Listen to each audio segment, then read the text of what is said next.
up, my Essential Unit? It's Essential Man here, so this is my review of WWE Day 1 2022. Before we get to the actual review itself, let's talk about Roman Reigns. Yes, Roman Reigns, the tribal chief, the big dog, the poster boy of this show, is not on this show. Originally, he was supposed to defend his Universal Championship against Brock Lesnar on this show. Unfortunately, the match is not going to happen. The match is pulled to the last minute due to Roman Reigns tested positive for COVID-19. Wish Roman well, hope he has a speedy recovery. Before we start this review, need a drink. By the way, I'm drinking, it's orange, it's called Belruca, whatever it's called, and it tastes like Sunny Delights. I like Sunny Delights. It's yummy. So, I'm going to talk about the kickoff show match, the pre-show match. Same thing. I'm going to call it the pre-show match. So, the pre-show match, we got a tag team match. We got Cesaro teaming up with Ricochet, taking on Sheamus and Ridge Holland. An okay match, nothing fancy. Cesaro and Ricochet. Ricochet did like a 450 knee to the face of Ridge Holland, and like Cesaro helped him, and basically Ridge Holland selling like the nose or the face, and you're never gonna see Ridge Holland in this match. Reports that Ridge Holland suffered a nose injury. Wow, hope he has also had a speedy recovery. Wish Ridge well. Anyway, so Sheamus for the rest of this match, it's basically a 2-on-1 handicap match. Ridge is no longer in this match. Anyway, so Sheamus kind of worked his ass off. The bulk of the match had Sheamus working on Ricochet, and then, Ricochet hot tagged Cesaro. Cesaro did Cesaro stuff. The one good Cesaro stuff he hit a crossbody onto Sheamus, not off the top rope, but on top of the ring post. That was cool. He kind of locked Sheamus with the sharpshooter, but Sheamus reached the ropes. He tapped once. That was against Bobby Lashley in 2021, in March of last year. That's another story for another time. Anyway, so in the end, Sheamus hits the white noise onto Ricochet outside the ring. Then he hits Cesaro with the bro kick inside the ring for the win. So the first match to kick off the main show, we got the Usos represent the Bloodline, defended the SmackDown Tag Team Championships against the New Day. That is Kofi Kingston and King Woods. That's Xavier Woods, by the way. This was a good opener. I really like this match. Fans were into it. I think they were chanting, "This is awesome." I don't want to get into it. They kind of ruined that chant. Is it an awesome match? Not really. It was a good match, but it's not awesome. Anyway, so it was back and forth between both tag teams. I think the Usos had a different look. It's been a long time since I covered a Usos match. Most of the time I see the Usos, they had like long black hair. But yeah, they still got black hair, but I think Jay's got the short hair, and Jimmy's got like one hair is dyed red, and his other part of his hair is natural color or neutral color, whatever. I'll call it natural color. Anyway, so Kofi Kingston really he kind of took the beating in this match. It's funny, like, I think one of the Uso brothers like kicked out of the Trouble of Paradise, and I think he kicked, and also I think one of them kicked out of the SOS attempt by Kofi. It was back and forth, a lot of near falls. Kofi suffered like two. I think he kicked out like two super kicks by the Usos, and two splashes up the top rope by the Uso brothers. Xavier Woods broke up the pinfall. They had like face offs and punching each other, like brawling each other. That was in the last stages of the match. Then like early parts, you had, I think it was Jimmy or Jay, locked in the Boston leg crab. It was a half Boston leg crab onto Kofi because the build up to this, you had basically the Usos injured Kofi's leg. After Roman helped assist the Usos, hitting Xavier Wood with the Superman punch by Roman, and the Usos injured the knee of Kofi Kingston. Anyway, so yeah, the Usos locked in. I think it's Jimmy OJ locked in the half Boston leg crab onto Kofi. Kofi reached the ropes. In the end, the finish was shocking to me in a good way. It's not like I'm pissed off. No, it's just like, wow, he completely did that. The Usos hit Kofi. I think it was Kofi with the 3D for the win. Wow. I know, out of nowhere. So I think it's the first time they hit the 3D. That was cool. The Usos won this match and retained the SmackDown Tag Team titles. The Bloodline once again got the gold. They retain all the gold. Roman by default because he missed the show due to COVID, and like I said, wish Roman well, a speedy recovery. And the Usos just retain the tag team titles on this show. So moving on to the next match. So the next match we got Drew McIntyre taking on Cat Moss with Happy Corbin. Jesus Christ, that's Baron Corbin, by the way, in the corner of Moss. I don't want to get into it. I don't really watch Monday Night Raw. It's a chore to watch, but Moss and Corbin, they're doing these cheesy fucking jokes and insults, the fans booing Corbin, they pushed this dude really down our people's throats for the last 5 to 6 years now. It's just Jesus Christ. Basically, they did goat jokes. Corbin is basically putting himself over. They were talking shit towards the state of Atlanta. I don't want to get into in details, but Moss says at the end of this promo, after he beats Drew, it'll be way back in the line. He needs to change his name to Who McIntyre. Jeez, I know it's so scripted and it's so cheesy. I don't want to get into it, I get like Moss and Corbin are now comedy heels, at this moment in time.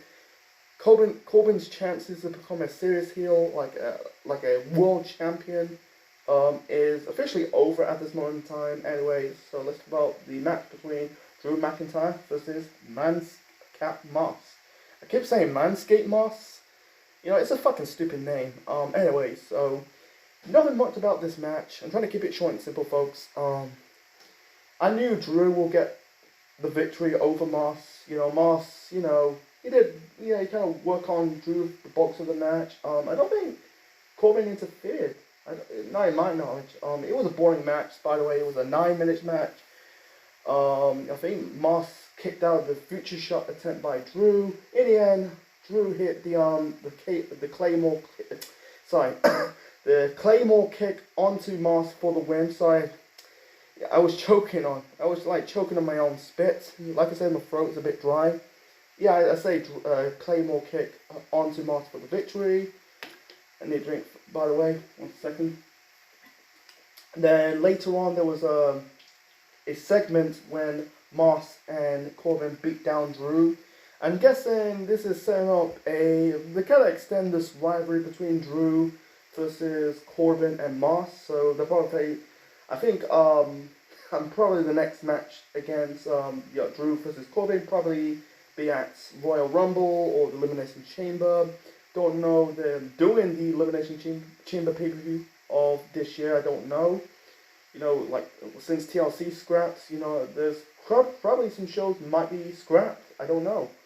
But, or Monday Night Raws, but I don't know. It's a dumb rivalry, Drew's taking a break, he was in the world title picture for the whole bulks of 2020, 2021. It's just what it is, so let's move on.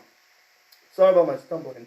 By the time this video recorded, it's nighttime, it's evening, it's now almost 10 o'clock, It'll be tomorrow when I'm going to upload this review of WWE Day 1 2022. Anyway, let's get back to this review. So, the match was okay, nothing special. It's just basically Drew getting the victory over Madcap Moss. Jesus, fucking name, man. It's WWE always come up with these crappy names for wrestlers, man. It's just what it is. Let's move on. So the next match, this is for the Raw Tag Team Championships. We got RK Bro, that is Matt Riddle and Randy Orton, defending the belts against the Street Profits. That is Angelo Dawkins and Montez Ford. You got this group called Migros. I don't know. I don't really listen to R&B. They were in commentary in this match. I don't want to get into it. I'm losing a lot of brain cells. Anyway, the match between both tag teams, it was okay. I think it was a bit boring to me. One more of the match you had, I think it was Dawkins or Ford. He did like a dance. Like, I don't know what the hell's going on. I get it. Yeah, the Street Profits, they're kind of like they're comedy baby faces. I get it. They're just a rip-off version of Crying Time, and they're just a rip-off version of the Private Party. I like the Private Party, the tag team from AEW, but nothing much to talk about this match. It was boring. I'm sorry, it was a bit boring. The most memorable moment in this match, I'm trying to say, you had, I think it was Ford did like he kind of leaped over the ring post and hit I think it was a crossbody moonsault onto both Riddle and Orton. That was pretty cool. In the end, I think Orton did hit, I think it was an assisted RKO onto Ford or Dawkins for the win. I knew RK Bro will retain the Raw Tag Team titles on this show. Nothing's predictable, I don't know if they're going to have it's been a long time since the Street Profits won any type of tag team titles in WWE. I think they were Raw Tag Team Champions and SmackDown Tag Team Champions, but like I said, let's talk about the both title belts, the tag team title belts in both brands.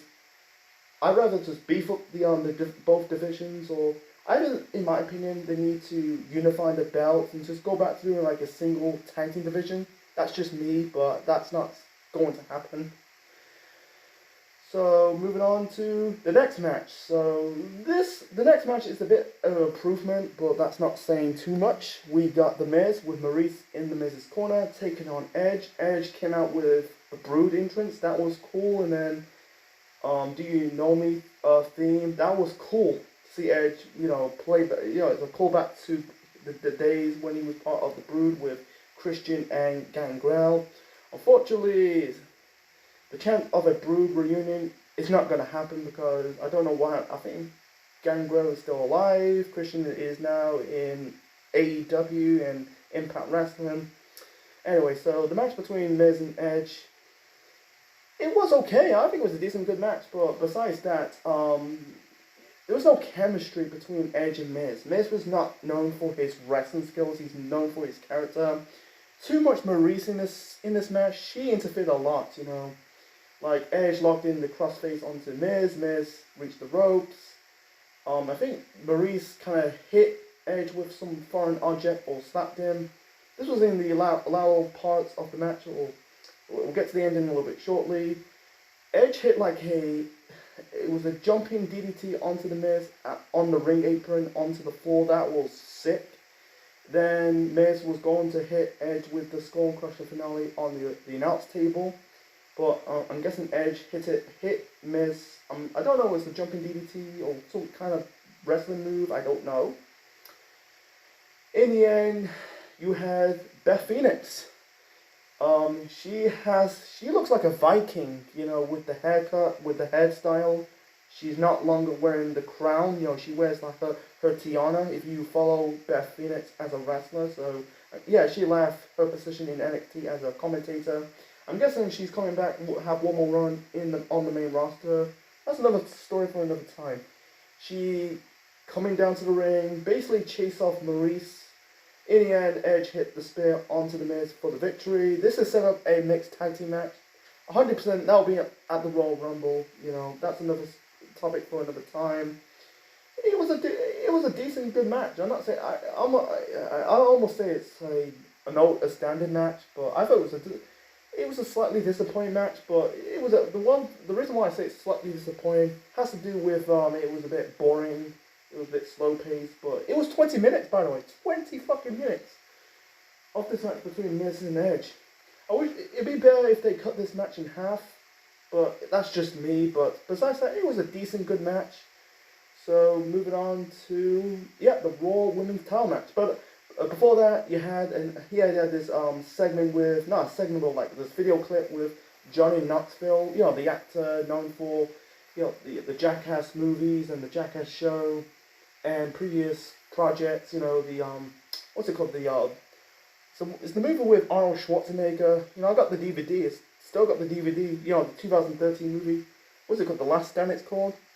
He announced he's going to be in the Royal Rumble match of this year. You know, the Royal Rumble is in a couple weeks' time. I get it. He's a comedy, a celebrity appearance in the Rumble match, the first time since Drew Carey in 2001.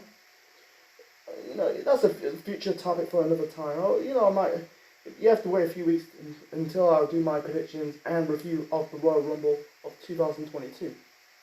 Nah, I need to drink more. God, I'm spitting like a spit. Sorry.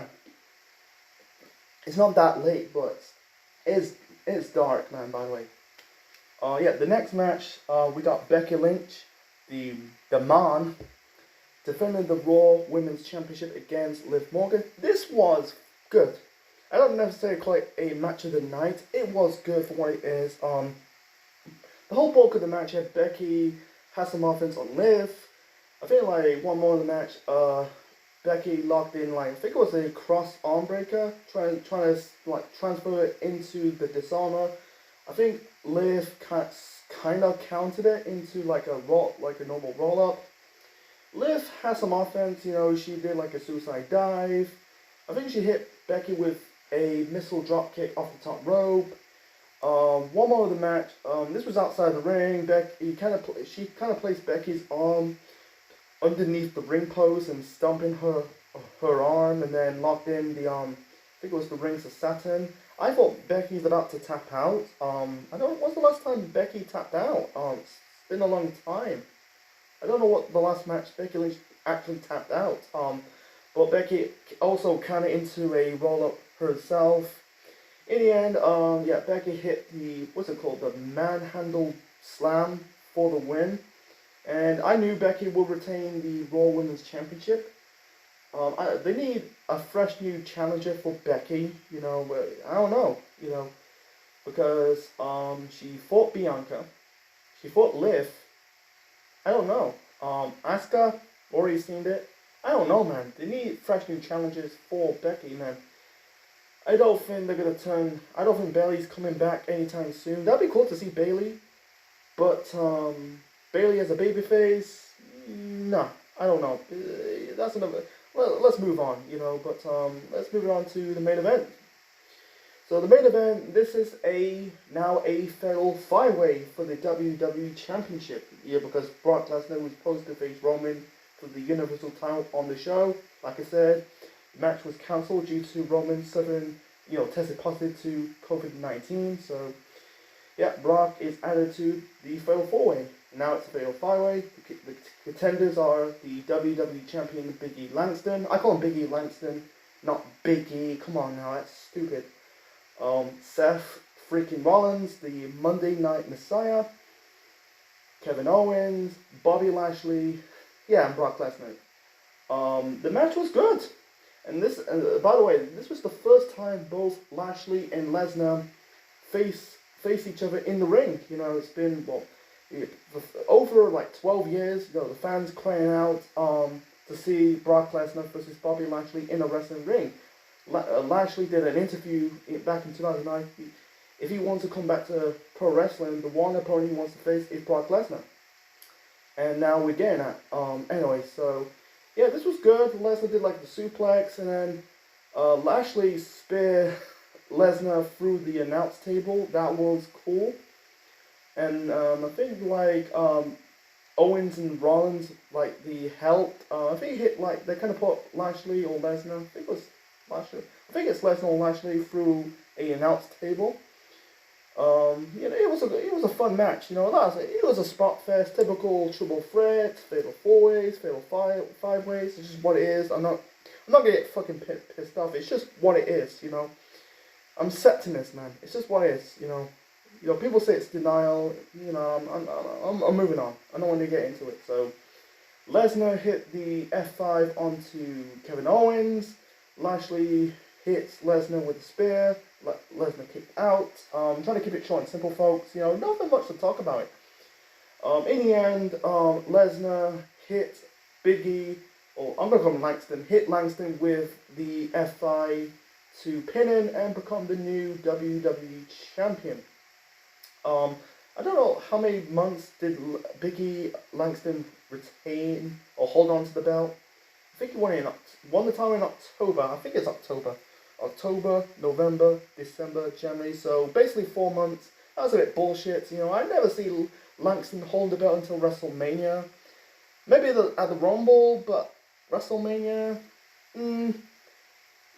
Lesnar as champion. People are getting pissed off about this. Yeah, it was a disappointed, you know, the wrong person gone over, but I'm gonna give it a chance if, you know, because I saw a clip on Raw for this week that Lesnar is interacting. If Lesnar's interacting, you know, on the mic, I will give it a chance. But if it's the same Lesnar from years ago for the last 5, 6, 7 years, you know, just standing, not talking, not interacting, yeah, there will be a problem. It's still a problem, you know, Lesnar as a champion, but I'm guessing the whole thing with Lesnar and Roman, they're now scrapped, so I think Roman needs a fresh challenger after he came back, you know, recovered from COVID. I'm guessing the rivalry, I heard the rumors like Lesnar is going to face Lashley at the Royal Rumble in a couple of weeks' time. That would be good. You know, I'll watch that, you know. That would be good to see Lesnar versus Lashley. 2 guys in their mid-40s, you know, fighting. They're in good shape.